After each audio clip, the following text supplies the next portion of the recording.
What happens when a son steals his dying mother's last breath for a bet? Leto thought no one saw him in the dark Tondo alley, but a silent stranger in white was watching. What he did next changed everything. The air in Tondo was thick and humid. It was exactly 3 in the morning. Leto held his breath in the room. His hands shook as he opened the drawer. Nane Rosa was sleeping on the mat. She was 60 years old and frail. Leto reached for the expensive heart medicine. He needed that money for his debts. His heart was racing with fear. At this moment, he felt a strange presence. If you believe God sees every secret act, please like and subscribe to our channel. The Sacred Heart statue stood on the shelf. Its glass eyes followed his every move. The red velvet cloth looked like blood. Leto felt a shiver down his spine. Did the statue just tilt its head? He shoved the medicine into his pocket. His heart beat like a trapped bird. "Forgive me, Nane," he whispered. He stepped toward the creaky door. Suddenly, the floorboard let out a groan. Leto froze, looking at his mother. She stirred but did not wake up. He slipped out into the dark alley, but someone was waiting for him there. A man stood under the dim street lamp. He wore a white shirt and sandals. His face was weathered by the sun. The man did not move or speak. He only looked at Leto with deep eyes. Leto's legs felt heavy as he passed. Who is this stranger watching him? Have you ever felt a gaze you couldn't explain? Nane Rosa's life was written in sweat and tears. For 10 long years, she lived in Hong Kong. She worked as a domestic helper in a small flat. Her boss was very cold and very strict. "Clean the floor again," her boss would yell. "You are too slow," they would tell her. She cleaned floors until her knees were bruised. She washed clothes until her fingers bled. Every Sunday, she stood in long lines. She sent every centavo back home to Tondo. She kept only a little for bread and water. Her heart always ached for her boy Leto. She missed his first steps and his words. She looked at his pictures under dim light. "This is for your future, my son," she whispered. She saved every yellow remittance receipt in a box. They were her trophies of sacrifice and hard work. She wanted Leto to have a college degree. She did not want him to suffer like her. "Study hard, Leto," she wrote in every letter. "I am doing this for you," she promised him. Now the truth will surface, a secret kept for many years. If these stories of God's quiet justice touch your heart, please support us with a like and subscribe to the channel. Nane Rosa returned home with a very tired body. Her only treasure was the Sacred Heart statue. It sat on a small wooden shelf in their room. The red velvet cloth was faded and dusty. Every night, she knelt before that silent face. "Take care of my Leto," she prayed softly. "Make him a man of God and good heart." She did not ask for gold or riches. She only asked for her son to be good. Her faith was the anchor in her life. She worked as a laundry woman in Tondo. She scrubbed heavy jeans until the sun set. "My back hurts, but it is okay," she thought. Every coin went to Leto's books and meals. She never complained about her heavy, aching chest. She never told him about the mean boss. She just smiled and gave him hot rice. "Are you full, my son?" she would ask him. "Yes, Nane, the food is good," Leto said. The statue saw her tears in the night. It saw the love that Leto was betraying. The silence of the room was very heavy. The red velvet was a witness to her love. She gave everything she had for her only son. Her health was fading like the old cloth. But her prayers for Leto never stopped once. She trusted the Lord with all her soul. She believed her son would be a good man. Now that same son was stealing her life. He was taking the very air from her lungs. The sacrifice of 10 years was being sold away. The medicine was her only hope for breath, and Leto had walked away with it all. Leto was once a very good son, but the phone screen became a trap. Online sabong was a loud, bright poison. He clicked the red and white buttons. The virtual roosters fought for his money. He lost his salary in 10 minutes. One more bet, he always told himself. I will win it all back today. But the numbers on the screen fell. He owed 5,000 pesos to Cardo. Mang Cardo was a local loan shark. He had a deep scar on his cheek. Pay me by Friday, Leto, Cardo said, or I will find your Nanay Rosa. The threat was a shadow in Tondo. Leto looked at his mother's heart pills. Just this once, he told the room. I will win and buy new ones. It was a big lie to his soul. He took a crowded jeepney to Quiapo. The city was full of black smoke. The streets were crowded with hungry people. He walked past the Grand Quiapo church. The black Nazarene was inside the doors, but Leto looked at his dirty shoes. He felt the medicine in his pocket. It felt like fire against his skin. He was about to sell his mother's life for a gambling debt. If you believe God sees our choices in the dark, please like this video and subscribe to our channel. He entered a very narrow, dark alley. The walls smelled of rot and rain. The ground was wet with dirty water. A man stood in the deep shadows. I have the heart medicine, Leto whispered. His voice was very thin and weak. The fixer had yellow, broken teeth. He checked the boxes with dirty nails. 2,000 pesos only, the man said. But this is worth 4,000, Leto cried. The fixer laughed a very cold laugh. Take it or leave it, kid, he spat. Leto took the crumpled, oily bills. His hands were shaking and very wet. The money felt heavy in his hand. He stepped out into the bright plaza. The sun was hot on the pavement. He saw the women selling herbal tea. He saw the devotees on their knees. Leto had the money for Mang Cardo, but his heart felt like a stone. Near the fountain he saw a man. It was the man in the white shirt. He sat quietly on a wooden bench. He was watching the hungry pigeons fly. His face was calm like a lake. His sandals were dusty from the road. Leto tried to walk away very fast, but the man looked at him slowly. His eyes were full of a light. They were not angry or full of hate. They were just very, very sad. It was the gaze of a father. Leto felt his soul start to shiver. He looked away and gripped his pocket. It is just business, Leto told himself. I am saving my life from Cardo. But he knew he sold his mother's breath. The church bell rang a loud sound. It sounded like a cry of pain.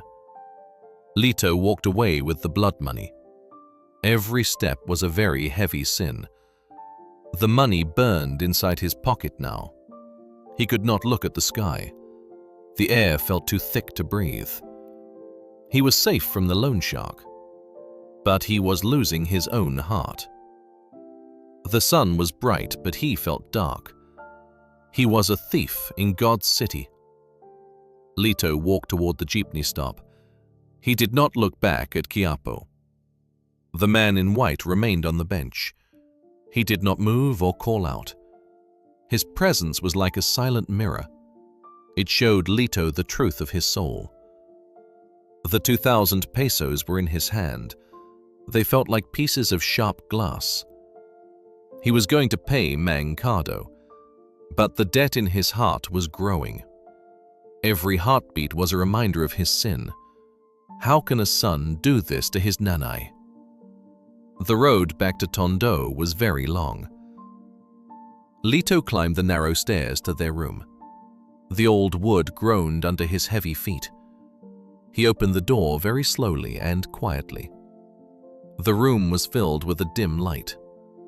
Nanay Rosa was sitting on the wooden floor. Her chest was moving up and down fast. She was pale and sweating in the heat. "Leto, where is my medicine?" she gasped out. Her voice was like dry leaves on stone. Leto felt a cold knife in his gut. "I looked everywhere for it," she cried softly. I cannot find the boxes in the drawer. Leto looked at the empty and dark drawer. He had to play his cruel part now. Wait, Nane. Let me help you look here. He knelt down and moved some old rags. He looked behind the Sacred Heart statue carefully. He knew the drawer was empty and bare. His hands were shaking as he searched there. Every second felt like an hour of pain. Maybe you misplaced them, Nane? He lied. The light tasted like bitter bile in his mouth. Now the air is running out for his own mother. If you believe that the truth always finds its way to the light, support this video with a like and subscribe. Nanay Rosa began to cough very hard now. It was a deep and hollow, painful sound. I cannot breathe, Leto, she whispered to him. She gripped his arm with her thin hand. Her fingernails were blue from the lack of air. Leto felt like the walls were closing in. The room was silent between her painful coughs. The silence was louder than any shouting voice. Where is it, Leto? She asked again. I checked the drawer 10 times already. Leto looked away from her watery eyes. I will find it, Nane, he promised. Just sit still and try to breathe. It is hard, my son, she whispered. It feels like a heavy stone on me. He saw her old Bible on the table. He saw the glass of water half empty. Every object was a witness to his crime. I will go get help, Leto said quickly. But he had no money for a doctor. The 2,000 pesos were already with Cardo. He had paid the loan shark at the corner. He was free from debt, but he felt dead. Suddenly, a soft breeze blew through the window. The white curtain moved like a gentle hand. Leto felt a calm presence near the door. He looked up, but no one was there. Only the scent of jasmine filled the space. Nanay Rosa looked into his eyes with trust. That trust was a fire that burned him. Thank you for being here, she said. Leto wanted to scream and confess everything now. But the fear of her heart breaking was big. He just sat there in the dark room. His mother's breathing became a ragged struggle. Leto felt the weight of his secret choices. He was watching her suffer for his sins. The sun began to set over the roofs. The shadows grew long and very, very dark. If this story reminds you that our choices have a price, please like, subscribe, and write Patavad in the comments if you believe in God's mercy. 2 days had passed since the pills were gone. The room smelled like sweat and old wood. Nanay Rosa lay very still on the mat. She could no longer stand or even speak. Her skin was the color of grey ash. She tried to call out to her son. Leto, she gasped with great pain. But her breath was only a dry whistle. Leto sat on the dusty floor by her feet. He leaned his head against the cold wall. He had no more tears left to cry. He felt empty like a broken clay jar. He looked at the Sacred Heart statue. The eyes of the statue were very quiet. Why did I do it? He whispered softly. The guilt felt like a heavy iron chain. He felt small like an ant in the slums. Now he is facing the end of his mother's life. If you believe that even in our darkest sins, God is still watching, please support this story with a like and subscribe. He reached out to touch her hand. It was cold like the morning rain. There was no rice left in the pot. There was no hope left in his soul. He felt that God had finally turned away. I am a thief, he told the shadows. I killed my mother for a bet. Suddenly, the door opened a tiny bit. A man walked into the small dark room. He did not knock or ask for entry. He was the man with the white shirt. He wore simple sandals and had brown skin. He looked like a worker from the farm. He did not speak a single word. He walked to the edge of the mat. He knelt down beside the dying woman. Leto wanted to shout at the stranger, but his voice was stuck in his throat. The man touched Nane Rosa's burning forehead. His hand was large and very gentle. He stayed there for many silent minutes.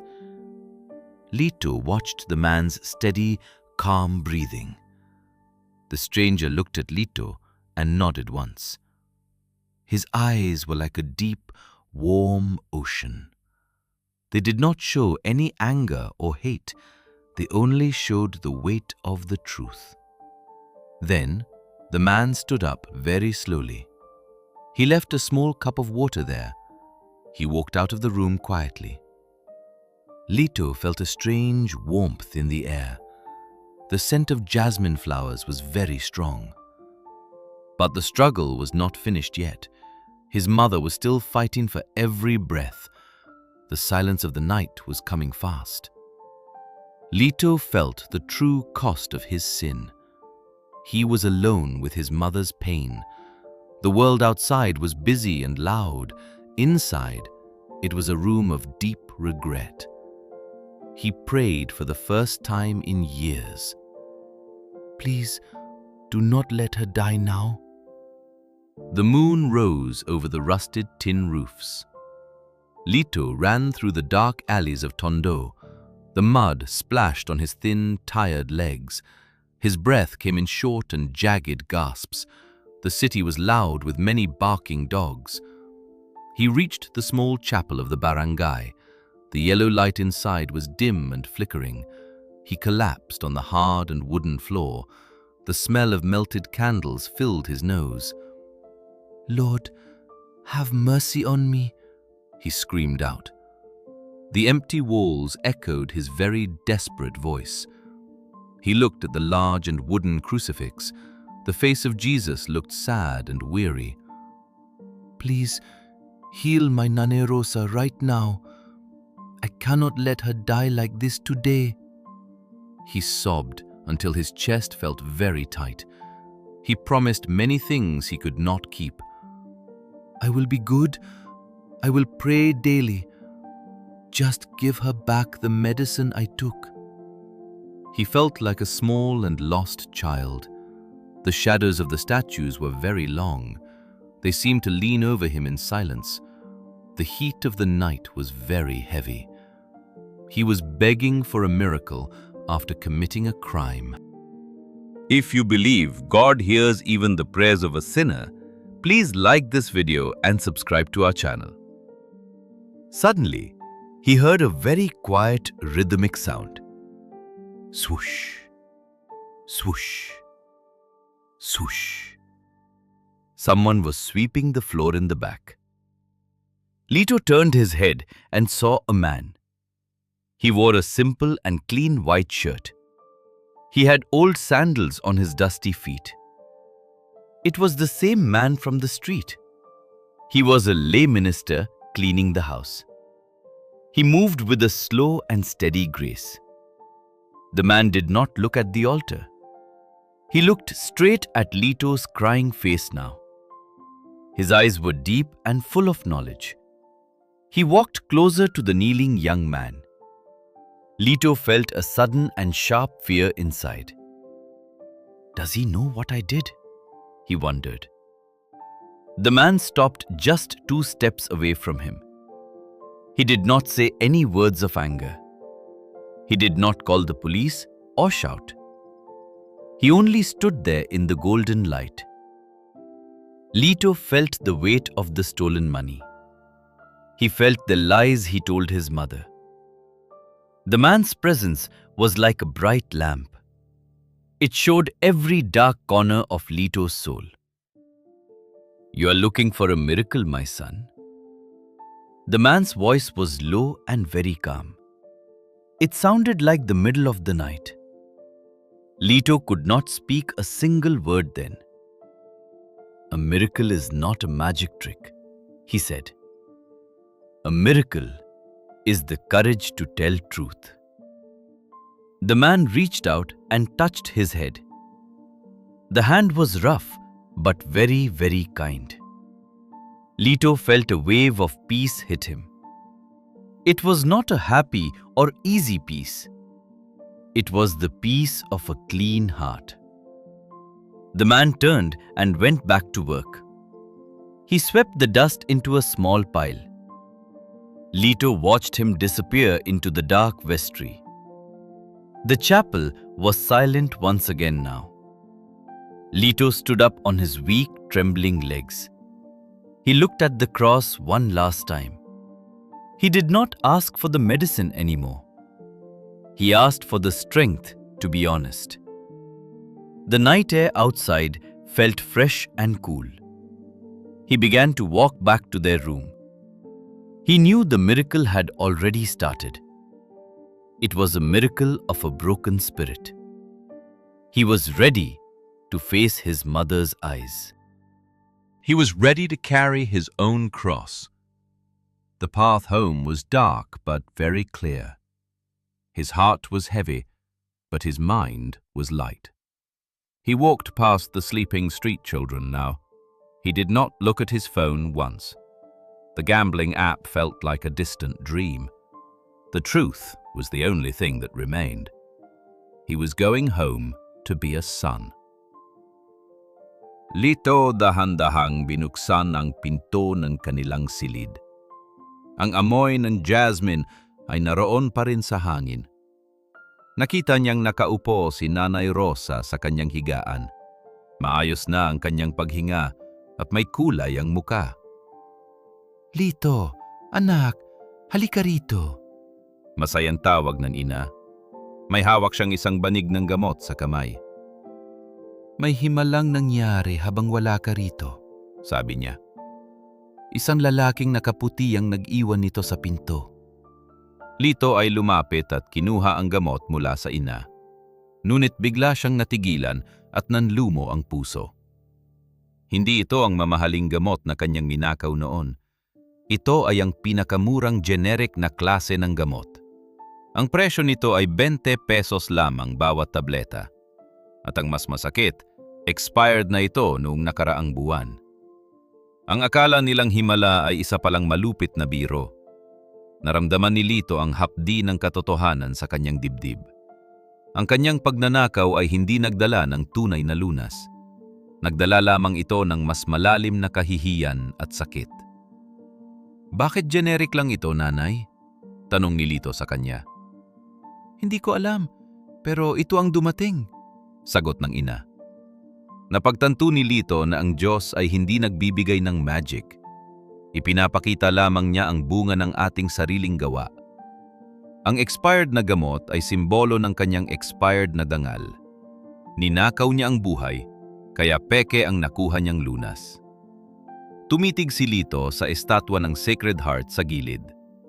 Tila sinasabi nito na ang katotohanan ay dapat nang lumabas. Walang shortcut sa pagpapatawad at sa pagbabago ng buhay. Kailangang harapin ni Lito ang dumi ng kanyang nakaraan. Ang kanyang mga kamay ay marumi pa rin sa harap ng ina.